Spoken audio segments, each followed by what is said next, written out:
আমাকে যখন নীতি নির্ধারক যদি আজকে চিফ গেস্টের সম্ভব হয়, উনি যদি আমাদের নীতি নির্ধারকদের সাথে একটু বসেন, যে কোনো একটা সিদ্ধান্ত নেওয়ার আগে একটা রপ্তানিমুখী পণ্যই হোক আর দেশীয় আভ্যন্তরীণ পণ্যই হোক, তার কষ্টটা যেন ওনারা অ্যানালাইসিস করেন যে ভ্যাটটা বসানোর আগে। গ্যাসের দাম বাড়ানোর আগে তারা যেন চিন্তা করেন গ্যাস কে কে ব্যবহার করে, কেন ব্যবহার করে, তার প্রোডাক্ট কস্ট এখন কত, আর এটা বাড়ালে কত হবে। কারণ কি অলরেডি আমি অ্যাডভাইজার দেখলাম, টেলিভিশন দেখছিলাম, অলরেডি বলছে যে গ্যাসের দাম যদি ৭৫ টাকা হয় তাহলে খুব একটা ইম্প্যাক্ট করবে না। তাহলে আমার ইন্ডাস্ট্রিরা ওনারা দিতে পারলে আমি খুশি হইতাম। আমি যদি সত্যি যদি উনি আমার ইন্ডাস্ট্রিতে নেয়, আমি পাবলিকলি বললাম এটা আপনার, আমি ওনাকে দিয়ে দিব, আপনারা এটা প্রচার করতে পারবেন। যিনি বলেছেন খুব একটা ইন্টারভিউ, আমার যে ইন্ডাস্ট্রিটা ওনার পছন্দ আছে সেটা নিয়ে নেই, চালাক, আমি হেল্প করব। আমি চাই আজকে যারা ভ্যাট বসাচ্ছেন বিভিন্ন পণ্যের উপরে, তারা কষ্ট করেন নাই।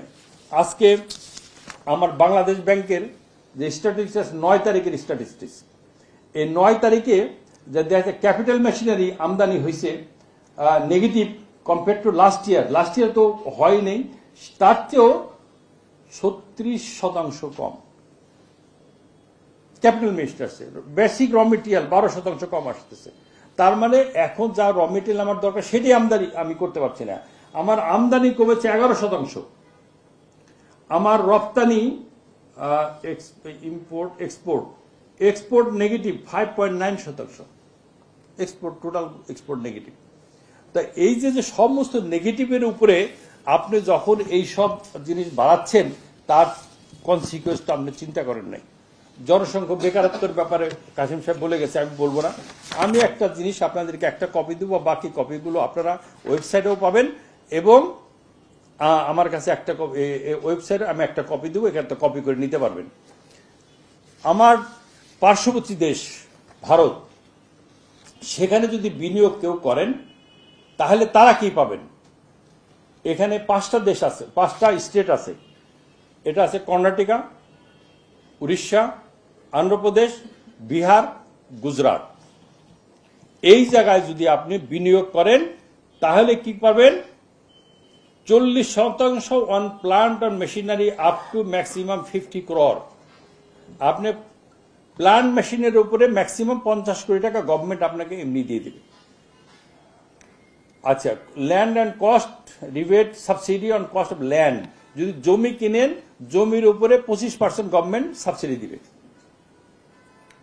আচ্ছা, যদি আপনি একটা মহিলাকে এমপ্লয়মেন্ট করেন ৬,০০০ টাকা পাবেন, আপনি ৬,০০০ রুপি পাবেন পার মান্থ। আর একটা মেলকে যদি এমপ্লয়মেন্ট করেন ৫,০০০ রুপি পাবেন গভর্নমেন্ট। এইরকম করে করে বিভিন্ন সুযোগ সুবিধা বিভিন্ন স্টেটে, এক এক স্টেটে এইভাবে দিচ্ছে।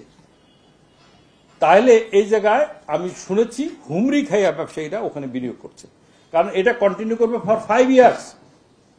5 বছর যদি আমি জমির উপরে 25% আপনি সাবসিডি দেন, আপনি যদি 50 কোটি টাকা এমনি দিয়ে দেন, আপনি যদি 5 বছর পর্যন্ত ৬,০০০ রুপি ৫,০০০ রুপি দিয়ে দেন, তাহলে কে না ওখানে যাবে?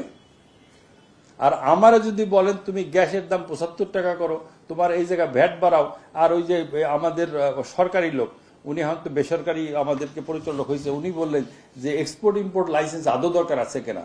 আমার প্রতি বছর আমার এই যে মিউনিসিপ্যালিটি এলারা আমাদেরকে যে খড়গ চাপায় প্রতি বছর এটা রিনিউ করতে হয়, এগুলো আদৌ দরকার আছে কিনা।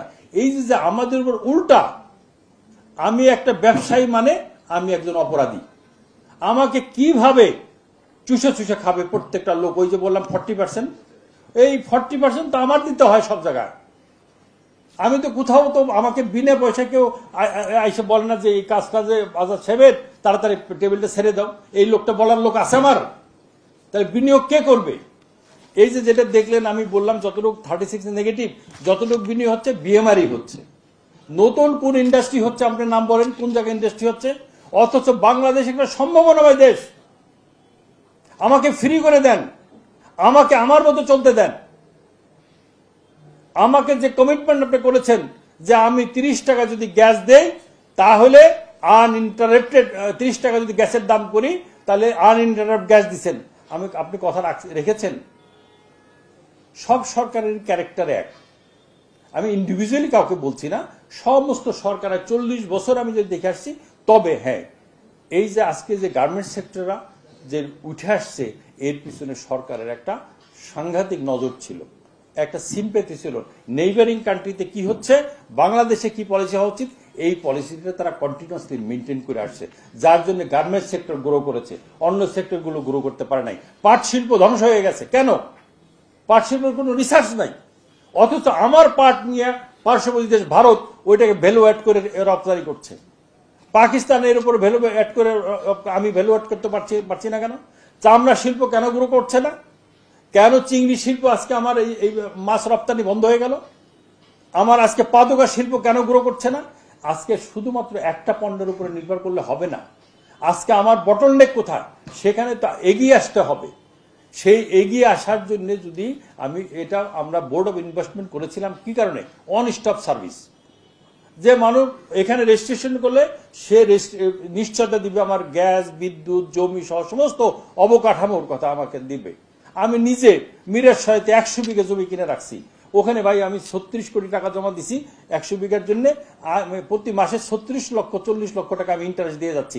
কবে এই ইনফ্রাস্ট্রাকচার আমি নিজেও জানি না। আর আমার মতো বিদেশি যারা আছে, ও তো কান ধরে বলছে বাংলাদেশ ছাড়ো, আর আইসো না। একজন জাপানি, ওরা এদেশের জাপানির বিনিয়োগকারীরা এদেশে আসলে আসার আগে ওই জাপানি বাংলাদেশে যে আছে তার কাছে জিজ্ঞাসা করে বাংলাদেশ বিনিয়োগ করা সেফ কিনা। আমি কয়েকদিন আগে আমেরিকাতে এলেতে ছিলাম, ওখানে কটন সামিট ছিল, ওখানে একজন ইকোনমিস্ট একটা প্রেজেন্টেশন দিল। সে প্রেজেন্টেশন দেখালো যে ট্রাম্প আসাতে আমাদের বাংলাদেশে এশিয়ার মধ্যে ব্যবসা গ্রো করবে, বাংলাদেশ, ইন্ডিয়া, পাকিস্তান এবং ভিয়েতনাম, এইসব জায়গায় ব্যবসা করার, চায়নার থেকে ডিউটি ইম্পোজ করার পর ব্যবসা চলে আসবে বাংলাদেশে।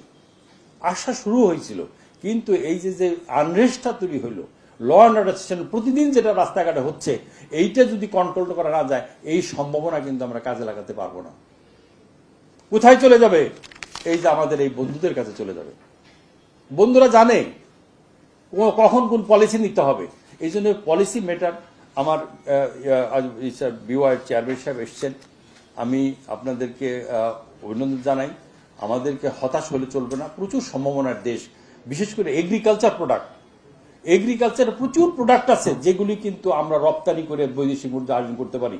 ফুল, এই যশোরে যে ফুল হয়েছে, এদেরকে যদি আমরা প্যাট্রোনাইজ করতে পারি, এই ফুল দিয়েই রপ্তানি করে। আজকে আমি ব্যাংকক থেকে ফুল নিয়ে আসি, বাংলাদেশে যত বড় লোকদের বিয়ে হয় ব্যাংকক থেকে বিভিন্ন দিয়ে ফুল আমদানি করতে হয়। ফুল আমাকে আমদানি করতে হবে কেন? আজকে যশোরে হলে অন্য অন্য জায়গায় হবে না কেন?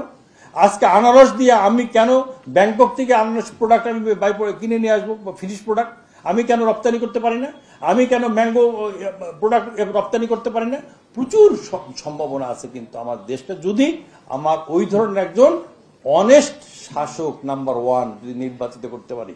আগামী নির্বাচনে ওই রকম একজন শাসক যিনি নিজে সৎ, তার ক্যাবিনেট সৎ এবং দেশকে একটা ওই জায়গায় নিয়ে যেতে পারবে, তাহলে বাংলাদেশ একটা অপার সম্ভাবনার দেশ হিসেবে আমরা পারবো। আমাদের সন্তানরা আমরা যে কষ্ট পেয়ে